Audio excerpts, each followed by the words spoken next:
In this video, I will be making an everyday carry fixed blade knife.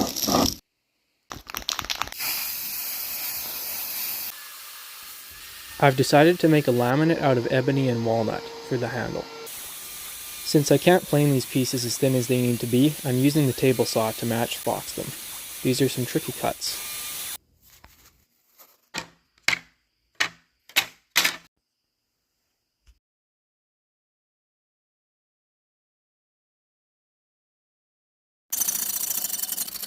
I made my initial cuts with a hacksaw before moving on to the belt grinder. I chose 1/16 EDC RV2 for the blade, which is pretty thin for this style of knife, but it should make it pretty lightweight. I used a small round file to create a choil, which will make the knife easier to sharpen. Then I took the clamps off of my ebony and walnut laminate, cleaning up the sides on the table saw. Then I cut out the rough shape on the bandsaw, before moving on to the belt grinder to refine the shape.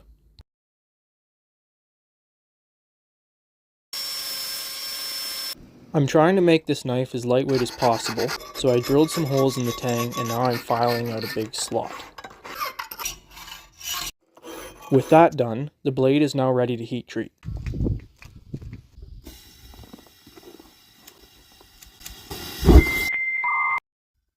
The first step of heat treating is to heat the blade up really hot and then quench it in oil.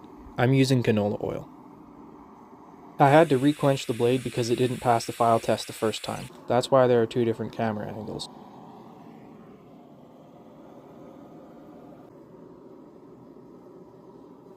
Quenching the blade makes it very hard, but also very brittle.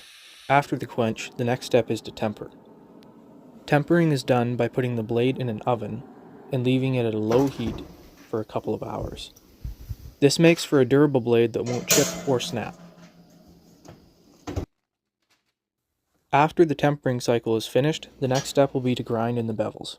I scribed in some lines to help me keep the bevels straight while I'm grinding. I like to change belts often to avoid overheating the edge and ruining the heat treat.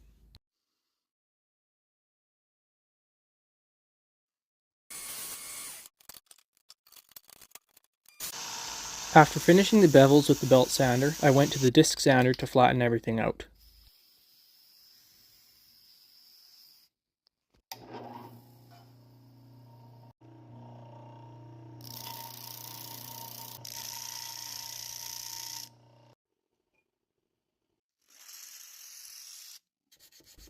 I'm hand sanding this blade up to 600 grit. Using fluid film on the blade keeps the sandpaper from clogging. This helps it last longer.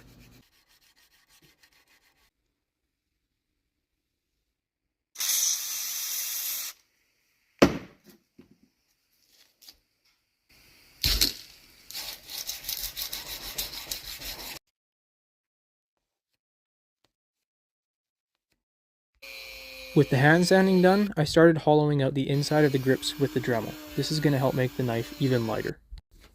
After that, I mixed up some epoxy and clamped the handles onto the knife.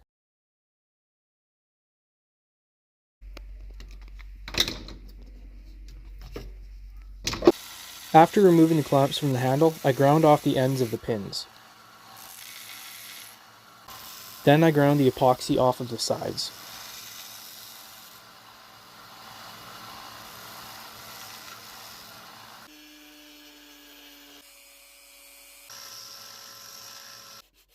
After a quick hand sanding on the spine of the knife, I began to shape the handle.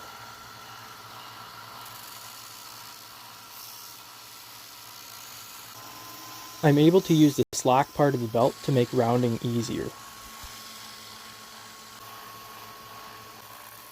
Using the wheel allows me to put a nice groove where my finger sits.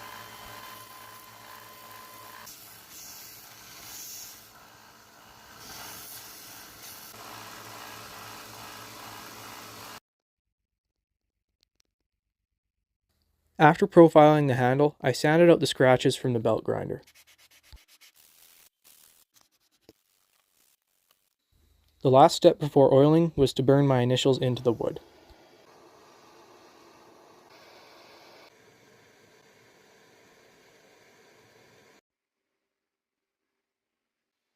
I'm soaking the knife in tung oil, which will protect the wood.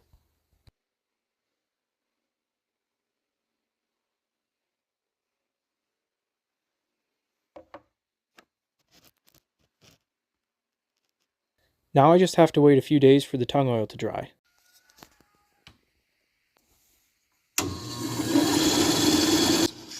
After letting the tongue oil on the handle cure for a week, the next step was making a sheath. To make the Kydex moldable, I heated it up on the griddle. Then I sandwiched the knife between the two pieces of Kydex and clamped the whole thing in foam. This perfectly molds the Kydex to the shape of the knife.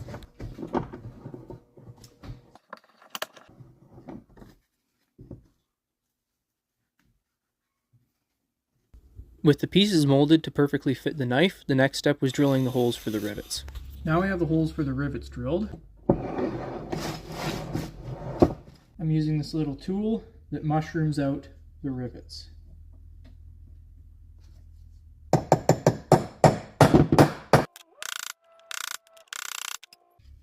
There we go.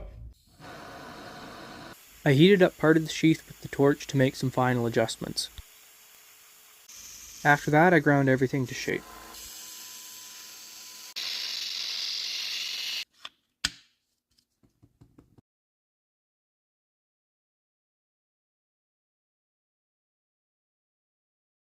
The only thing left to do after sheath making was sharpening the blade.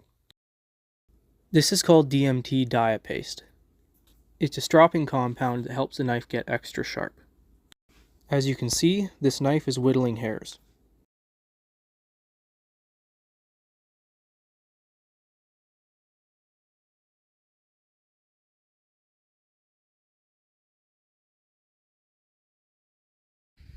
There it is, the finished product.